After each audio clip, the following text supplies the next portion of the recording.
ब्रह्म महिमालेक शरणम ब्रह्म महिमालेक शरणम ब्रह्म महिमालेक शरणम।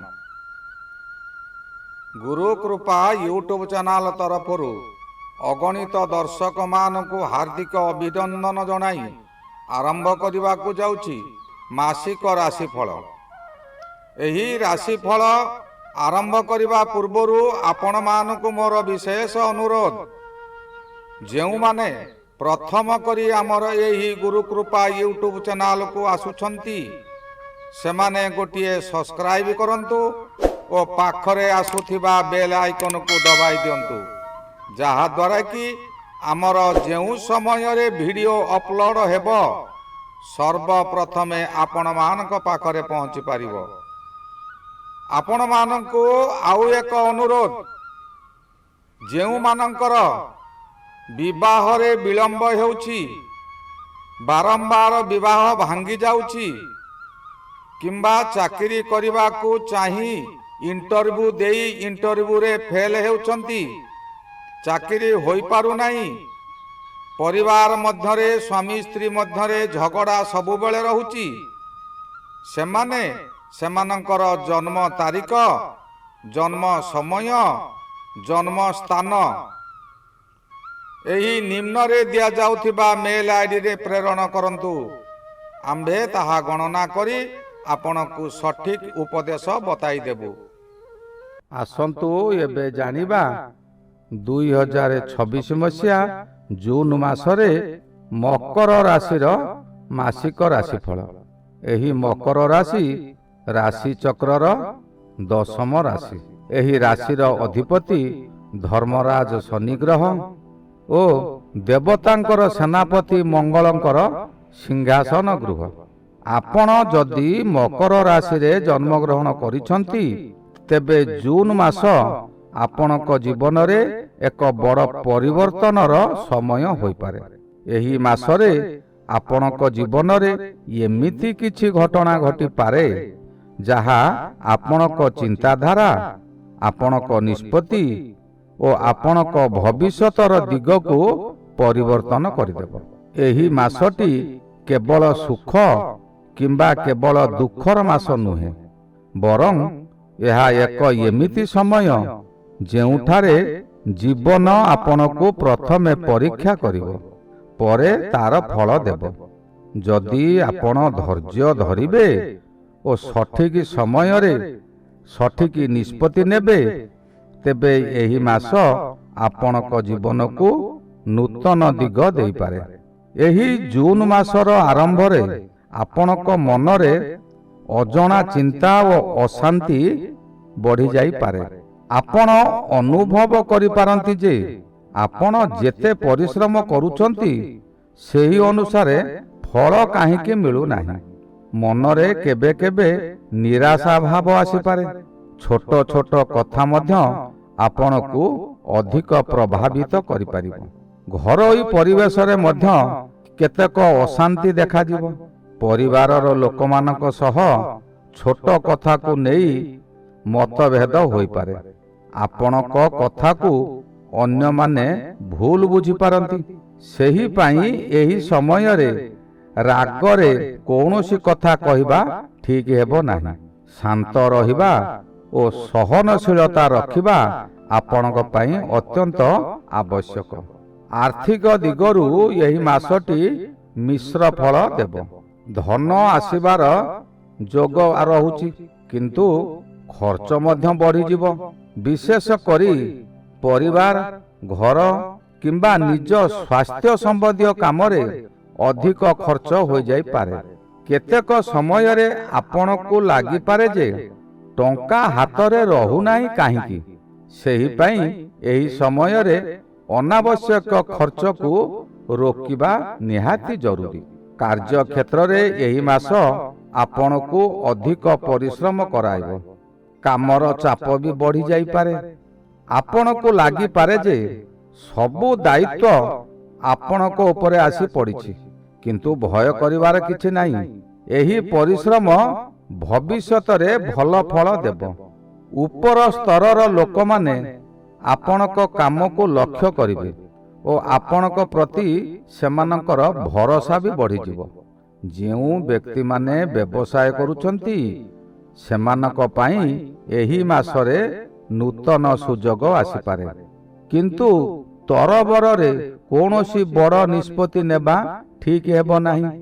ଭଲ ଭାବରେ ଭାବି ଚିନ୍ତି ଯେକୌଣସି କାର୍ଯ୍ୟ କରିବା ଆବଶ୍ୟକ। ମାସର ପ୍ରଥମାର୍ଦ୍ଧରେ ଆପଣଙ୍କର ମାନସିକ ଚାପ ଅଧିକ ରହିପାରେ। ରାତ୍ରିରେ ନିଦ୍ରା କମିଯିବ। ରାତ୍ରିରେ ଶୟନ କରିବା ସମୟରେ ଆପଣଙ୍କୁ ବିଭିନ୍ନ ବିଷୟ ଆପଣଙ୍କ ମନକୁ ଆନ୍ଦୋଳିତ କରିବ। କ'ଣ କରିବି ବୋଲି ଉପରକୁ ଅନାଇ ସେହିପରି ଶୋଇ ରହିବେ। ଆଖିକୁ ନିଦ ଆସିବ ନାହିଁ। ଏହି ନିଦ୍ରାହୀନତା ଯୋଗୁଁ ଆପଣଙ୍କର ଶରୀର ମଧ୍ୟ ଦୁର୍ବଳ ହେବ। ଭବିଷ୍ୟତକୁ ନେଇ ଅଧିକ ଚିନ୍ତା ଆସିପାରେ। କେବେ କେବେ ଆପଣ ନିଜକୁ ଏକା ଅନୁଭବ କରିପାରନ୍ତି, କିନ୍ତୁ ଏହି ସମୟ ସ୍ଥାୟୀ ନୁହେଁ। ଧୀରେ ଧୀରେ ପରିସ୍ଥିତିରେ ସୁଧାର ହେବାକୁ ଲାଗିବ। ମାସର ମଧ୍ୟଭାଗରୁ ଆପଣଙ୍କ ଜୀବନରେ ସକାରାତ୍ମକ ପରିବର୍ତ୍ତନ ଆସିବ। ଆପଣଙ୍କ ଆତ୍ମବିଶ୍ୱାସ ବଢ଼ିବ। ଯେଉଁ କାମ ଅଟକି ଥିଲା ସେଥିରେ କ୍ଷିପ୍ର ଗତିରେ ସେ କାର୍ଯ୍ୟ ହେବ। ଆପଣ ନିଜ ଶକ୍ତିକୁ ନିଜେ ଅନୁଭବ କରିପାରିବେ। ଯେଉଁମାନେ ଆପଣଙ୍କୁ ଅବହେଳା କରୁଥିଲେ ସେମାନେ ମଧ୍ୟ ଆପଣଙ୍କ ମୂଲ୍ୟ ବୁଝିବାକୁ ଲାଗିବେ। ସମ୍ପର୍କ ଦିଗରୁ ଏହି ମାସରେ ମଧ୍ୟ ଅନେକ ପରିବର୍ତ୍ତନ ଆସିବ। ବିବାହିତ ଜୀବନରେ ଆରମ୍ଭରେ କେତେକ ଭୁଲ ବୁଝାମଣା ହୋଇପାରେ, କିନ୍ତୁ ତାହା ଧୀରେ ଧୀରେ ସେ ସମ୍ପର୍କରେ ମଧୁରତା ଆସିବ। ବୁଝାମଣା ସବୁ ଠିକ୍ ହୋଇଯିବ। ଯଦି ଆପଣ ଶାନ୍ତ ରହି କଥା କହିବେ ତେବେ ବଡ଼ ସମସ୍ୟା ମଧ୍ୟ ସହଜରେ ସମାଧାନ ହୋଇଯିବ।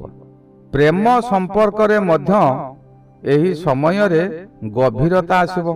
ଯେଉଁମାନେ ଏପର୍ଯ୍ୟନ୍ତ ନିଜ ମନର କଥା କହିପାରୁନଥିଲେ ସେମାନଙ୍କ ମନରେ ସାହସ ଆସିବ ଓ ସେମାନେ ସେ ବିଷୟକୁ ଅନ୍ୟମାନଙ୍କୁ କହିଦେଇ ପାରିବେ।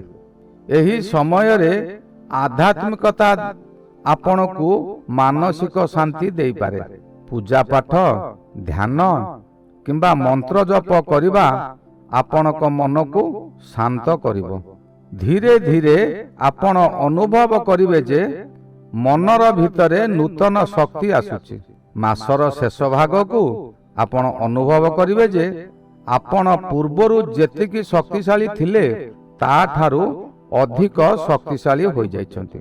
ଯେଉଁ ସମସ୍ୟା ପୂର୍ବରୁ ଆପଣଙ୍କୁ ଭୟ ଦେଉଥିଲା ସେଗୁଡ଼ିକକୁ ଆପଣ ସାହସର ସହିତ ସାମ୍ନା କରିପାରିବେ।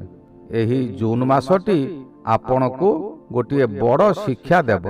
ଧୈର୍ଯ୍ୟ ଓ ସଠିକ୍ ଚିନ୍ତାଧାରା ଥିଲେ କୌଣସି ସମସ୍ୟା ସ୍ଥାୟୀ ହୋଇ ରହିବ ନାହିଁ। ବିଶେଷ କରି ମକର ରାଶି ସକାଶେ ରବି ମହାଗ୍ରହ ଷଷ୍ଠରେ ଭ୍ରମଣ କରୁଛନ୍ତି। ମାସର ପ୍ରଥମାର୍ଦ୍ଧଟି ରବି ଷଷ୍ଠରେ ଭ୍ରମଣ କରୁଥିବେ। ଏହି ଷଷ୍ଠରେ ରବି ଭ୍ରମଣ କରୁଥିବା ସମୟରେ ଏହା ଆପଣଙ୍କ ଶକ୍ତିକୁ ବୃଦ୍ଧି କରିବ ଆଉ ଏହା ବରଦାନ ସଦୃଶ ଫଳ ମଧ୍ୟ ଦେବ। ଆପଣ ବହୁ ପୂର୍ବରୁ ଯେଉଁ କାର୍ଯ୍ୟକୁ ଅପେକ୍ଷା କରିଥିଲେ ସେ କାର୍ଯ୍ୟ ଏହି ସମୟରେ ପୂରଣ ହେବ। କୌଣସି ବ୍ୟକ୍ତି ଆପଣଙ୍କୁ କିଛି ଆର୍ଥିକ ସାହାଯ୍ୟ କରିବେ କିମ୍ବା ଆପଣଙ୍କର ଅର୍ଥ ପୂର୍ବରୁ ବୁଡ଼ି ଯାଇଥିଲା। କୌଣସି ବ୍ୟକ୍ତିଙ୍କୁ ଆପଣ ଦେଇଥିଲେ ସେ ବ୍ୟକ୍ତି ଆପଣଙ୍କୁ ସେ ଅର୍ଥ ଦେଉନଥିଲା। ଏହି ସମୟରେ ସେ ଅର୍ଥ ଆପଣଙ୍କୁ ଦେବ। ଅଚାନକ କୌଣସି ଧନ ପ୍ରାପ୍ତି ହେବା ପରେ ଆପଣଙ୍କର ମନ ଟିକେ ବିଚଳିତ ହେବ। ଏହି ମନକୁ କେବେ ବିଚଳିତ କରନ୍ତୁ ନାହିଁ। ମନକୁ ବିଚଳିତ କଲେ ଆପଣ ନିଶ୍ଚିନ୍ତ ବିପଦରେ ପଡ଼ିବେ। କାରଣ ତୃତୀୟ ଘରେ ଶନି ରହି ଆପଣଙ୍କୁ ଶକ୍ତି ଦେଉଛି, କିନ୍ତୁ ଅଧର୍ମ ବାଟକୁ ସେ ନେବ ନାହିଁ। ଆପଣ ଯଦି ମନରେ ଗର୍ବ ଓ ଅହଙ୍କାର ଆଣିବେ, କୌଣସି ଭୁଲ କାମ କରିବେ, ତେବେ ଶନିଦେବ ଆପଣଙ୍କୁ ଗୋଡ଼ ଆଡ଼ୁ ଆଣ୍ଠେଇ ଦେବ, ଝୁଣ୍ଟେଇକି ପକେଇ ଦେବ। ଯେକୌଣସି କାର୍ଯ୍ୟରେ ହେଉ ଶନି ପ୍ରଥମେ ବାଧା ଦେବେ। ଯେ କୌଣସି ଅଶୁଭ କାମ କରିବାକୁ ଚାହିଁବେ ଶନି ତାହା କରାଇ ଦିଏ ନାହିଁ। ଶନିକୁ ପ୍ରାୟ ସମସ୍ତେ ଦୁଷ୍ଟ ଗ୍ରହ ବୋଲି କୁହନ୍ତି, କିନ୍ତୁ ଶନି ହେଉଛନ୍ତି ଧର୍ମରାଜ। ସେ ସର୍ବଦା ଧର୍ମର ପ୍ରତୀକ। ସେ କେବେ କାହାରି ଅନିଷ୍ଟ କରନ୍ତି ନାହିଁ। ଆହୁରି ଏକ ବିଶେଷ ସମୟ ଯେ ଶନିଙ୍କର ତୃତୀୟ ଦୃଷ୍ଟି ରବିଙ୍କ ଉପରେ ରହିଛି। ରବି ହେଉଛି ଆତ୍ମା ଗ୍ରହ, ଦୁନିଆର ପ୍ରତିପାଳକ। ଏଣୁ ଶନି ଓ ରବି ଉଭୟେ ଆପଣଙ୍କ ଜୀବନକୁ ଏହି ମାସଟି ଉଚ୍ଚରୁ ଉଚ୍ଚକୁ ନେବ। କିନ୍ତୁ ଆପଣ ଧୈର୍ଯ୍ୟ ଧରନ୍ତୁ, ସତ୍ ପଥରେ ଚାଲନ୍ତୁ।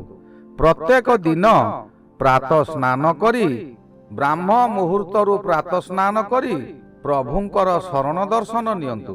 ଆଉ ତାଙ୍କୁ କିଛି ନ ମାଗି ମୋର ଏଇଆ ହେଉଛି, ମୋତେ ଏଇଆ ଦିଅନ୍ତୁ ବୋଲି କହିବା ଆବଶ୍ୟକତା ନାହିଁ। କାହିଁକିନା ସେ ହେଲେ ଅନ୍ତର୍ଯାମୀ ପ୍ରଭୁ। ସମସ୍ତଙ୍କର ଅନ୍ତର ବେଦନା ତାଙ୍କ ପାଖରେ ଗଚ୍ଛିତ ଅଛି।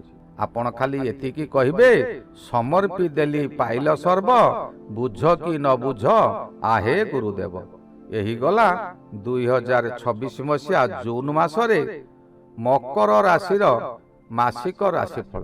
ଶ୍ରୀ ଗୁରୁ ବ୍ରହ୍ମ ମହିମା ଅଲେଖ ଶରଣ। ଶ୍ରୀ ଗୁରୁ ବ୍ରହ୍ମ ମହିମା ଅଲେଖ ଶରଣ। ଶ୍ରୀ ଗୁରୁ ବ୍ରହ୍ମ ମହିମା ଅଲେଖ ଶରଣ ଶରଣ ଶରଣ।